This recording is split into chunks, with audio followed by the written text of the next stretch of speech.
बेटी के नाम पे राजनीति नहीं होनी चाहिए। दरिंदगी जो हुई है पश्चिम बंगाल में, दरिंदे को कड़ी से कड़ी सजा मिलनी चाहिए। सीबीआई चल रही है, मुझे पूरा विश्वास है नजीर पेश होगी। लेकिन बेटी के मामले में राजनीति तो नहीं होनी चाहिए, लेकिन भारतीय जनता पार्टी राजनीति खूब कर रही है और शर्म भी नहीं आ रही है। बेटी के नाम पे राजनीति। अरे भैया, आप जरा बदलापुर पे भी तो बोलिए ना। बिल्कुल सही, आप पश्चिम बंगाल पे बोल रहे हो। आपने प्रेस कॉन्फ्रेंस की घूम घूम के। अभी बीजेपी के प्रवक्ता एक बोल रहे थे, एक प्रेस कॉन्फ्रेंस कर रहे थे। जिस देश में, किस देश की बात कर रहे थे? बदलापुर उस देश के अंदर में नहीं आता। इतना बेशर्म हो गए हो कि बदलापुर का नाम लेने में डर गए। बिल्कुल सही कह रही राधिका जी, डर, ये डर जो खा रहा है भारतीय जनता पार्टी को, सत्ता जाने का डर। बदलापुर की बेटी क्या हिंदुस्तान की बेटी नहीं है? क्या राम रहीम को आपने फेरोल दिया है? किसकी, उसने जो अन्याय किया था, क्या हिंदुस्तान की बेटी नहीं थी? क्या मुजफ्फरपुर में जो 14 साल बच्ची के साथ अन्याय हुआ, हिंदुस्तान की बेटी नहीं? उत्तराखंड में जिस बेटी के साथ अन्याय हुआ, वो हिंदुस्तान की बेटी नहीं? कमाल की बात करते हैं। हाथरस की हिंदुस्तान की बेटी नहीं? कन्नौज में जो घटना हुई है, वहां बीजेपी की सरकार है, हिंदुस्तान की बेटी नहीं? मैं पूछना चाहता हूं, बुलंदशहर में जो घटना हुई बच्ची के साथ, दलित बच्ची के साथ, क्या हिंदुस्तान की बेटी नहीं?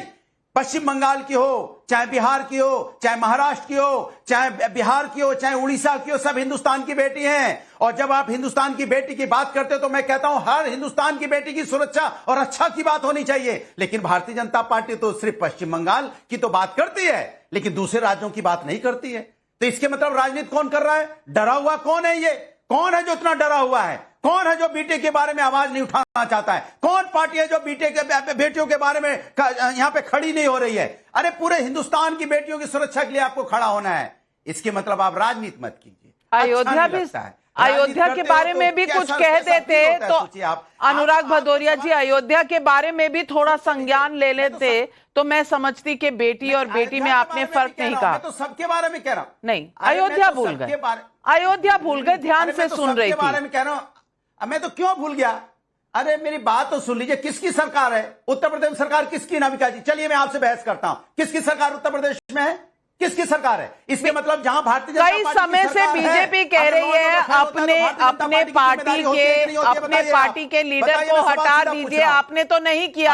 आपकी पार्टी के लीडर को भी बीजेपी आकर हटाएगी। अनुराग भदौरिया जी, आपकी पार्टी के लीडर को भी क्या बीजेपी हटाएगी? सवाल यह है। लेकिन राधिका खेड़ा, सवाल बदलापुर पर भी है। और आज बदलापुर में जो आक्रोश देखने को मिला, लगभग 10 घंटे लोग रेलवे ट्रैक्स पर उतरे रहे। और इस केस में भी 4 साल से कम की वो बच्चियां थी जिनके साथ ये यौन शोषण हुआ। और माँ बाप अगर पुलिस थाने जाएं तो 13, 14, 15 घंटे पुलिस उनका एफआईआर भी नहीं दर्ज करेगी। क्या इस देश में कोई लॉ एंड ऑर्डर बचा है कि नहीं? 10 सेकेंड। बिल्कुल सही, लोगों का आक्रोश बिल्कुल जायज है जब ऐसा कुछ होता है। लेकिन दोनों केस में ना, अब बंगाल और बदलापुर दोनों को थोड़ा कंपेयर करते हैं। कोई भी रेप एक्चुअली किसी से ना छोटा होता है ना ज्यादा होता है। रेप बहुत ही जघन्य अपराध है, चाहे किसी के साथ भी हो, और हर उस बलात्कारी को बराबर की सजा दी जानी चाहिए। लेकिन बदलापुर में जो हुआ उसके बाद क्या हुआ? हमारे डिप्टी सीएम ने एसआईटी की जांच की घोषणा करी। हम बंगाल की तरह ये नहीं बोलते रहे कि मुख्यमंत्री बार बार बोल रही है अगर पेरेंट्स चाहेंगे तो सीबीआई जांच होगी। पेरेंट्स सब कुछ कह रहे हैं। पेरेंट्स कह रहे हैं 2 से ज्यादा लोग इन्वॉल्व है। पेरेंट्स कह रहे हैं आप विफल हो रही है, पुलिस हमारी बात नहीं सुन रही। एफआईआर वहां पे देखिए ना, स्कूल के प्रिंसिपल को निलंबित किया गया, महिला अटेंडेंट को निलंबित किया गया। बंगाल में क्या हुआ?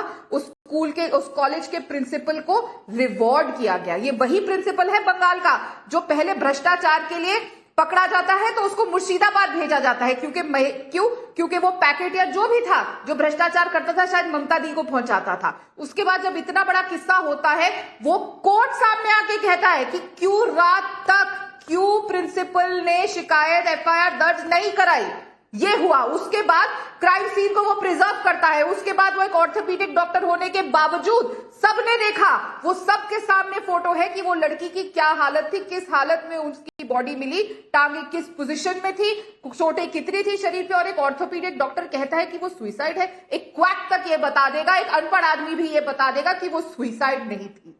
और ये हालत है। और उसके बाद क्या होता है? जैसे ही सीबीआई की जांच कोर्ट देता है, ना एसआईटी बनाई जाती है, ना सीबीआई के जांच दिए जाते हैं। बदलापुर में हमारी सरकार ने एसआईटी बनाई, लेकिन यहां पे कोर्ट को आके कहना पड़ा कि सीबीआई जांच कराई जाए। और जब सीबीआई जांच की बात होती है तो सीबीआई के आने से पहले बगल वाले कमरे में तोड़फोड़ शुरू हो जाती है। फिर 7,000 लोगों का एक मॉब आता है, सीधा उस सेमिनार हॉल में जाता है, तोड़फोड़ करता है और क्राइम सीन को बर्बाद कर देता है। सवाल ये है, पर ये बदलापुर से सवाल दूर नहीं ले जा सकते कोई भी हमें। मैं सिर्फ सवाल आशुतोष जी ये पूछना चाहती हूं, क्या हमारे देश में आज सिलेक्टिव पॉलिटिसाइजेशन ऑफ रेप्स हो रहा है?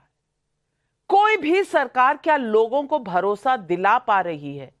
और जिस तरह से नेताओं का एक रिएक्शन आ रहा है, कोई तो ममता बनर्जी पर कुछ नहीं कहेगा, कोई कहेगा ये डिस्ट्रैक्शन है, कोई कहेगा वो तो महिला है, वो तो सब समझती हैं, और कोई कहेगा कि बस बदलापुर देखो, बंगाल अब भूल जाओ, अब कुछ दिन हो गए, बदलापुर देखो, बदलापुर देखो। मैं पूछना चाहती हूं कि अगर आज की सोसाइटी में हम सवाल पूछ रहे हैं कि क्या हो रहा है, तो आज की राजनीति में ये क्या हो रहा है, ये सवाल क्या जायज नहीं है, गंभीर नहीं है? देखिए नविका जी, जब आज आपने मुझे बुलाया तो मुझे इस बात की उम्मीद थी कि आज बदलापुर पे ही हम बहस करेंगे, और बदलापुर में जो कुछ भी बहस होगी उसमें वहां की सरकार कटघरे में खड़ी होगी। लेकिन मैं तो यहां ये देख रहा हूं कि यहाँ राहुल गांधी को कटघरे में खड़ा किया जा रहा। अगर देश की राजनीति का ये हाल है तो फिर मुझे कुछ नहीं कहना इस बारे में। क्या जो जो बच्चियां हैं, 2 बच्चियां जिनके साथ जो घृणित अपराध हुआ है, क्या उसमें महाराष्ट्र की भारतीय जनता पार्टी को नहीं कोसना चाहिए? क्या वहां देवेंद्र फडणवीस को नहीं कटघरे में खड़ा करना चाहिए? तो आखिर बिल्कुल जो हालत बंगाल में दिखाई पड़ रहा है वही हालत तो वहां पर भी है। हजारों लोगों को सड़कों पर आना पड़ा, रेल रोकना पड़ा, उसके बाद महाराष्ट्र की सरकार की आंख खुलती है। लेकिन वो बहस का मुद्दा नहीं है। बहस का मुद्दा यह कि राहुल गांधी ने क्यों कह दिया। चलिए बहुत अच्छी बात है, राहुल गांधी को मुझे लगता है राहुल गांधी के खिलाफ फौरन एफआईआर दर्ज होनी चाहिए और राहुल गांधी को फौरन गिरफ्तार करके जेल में डाल देना चाहिए। बहुत अच्छी बात है। लेकिन आप हरियाणा का क्या कहिएगा? जिस आदमी को, जिसको कोर्ट ने कन्विक्ट किया 2 महिलाओं के बलात्कार के मामले में, हत्या के मामले में, राम रहीम, उसको हर कुछ दिनों के बाद वहां की हरियाणा की भारतीय जनता पार्टी की सरकार उसको पैरोल पे बाहर कर देती है। तो वहां पे महिलाओं की इज्जत, बलात्कार का मसला नहीं है, वो इंपॉर्टेंट नहीं है। बंगाल इंपॉर्टेंट है, बदलापुर इंपॉर्टेंट नहीं है। तो जरा ये सवाल पूछिए कि भाई कि राम रहीम को क्यों बार बार छोड़ा जा रहा? राम रहीम जो बलात्कारी है, अदालत ने जिसको साबित कर दिया है, उसके गुणगान करने में भारतीय जनता पार्टी के लोग खड़े हुए हैं, उनका प्रवचन सुन रहे हैं और शर्म भी नहीं आती है, क्योंकि चुनाव है वहां पे।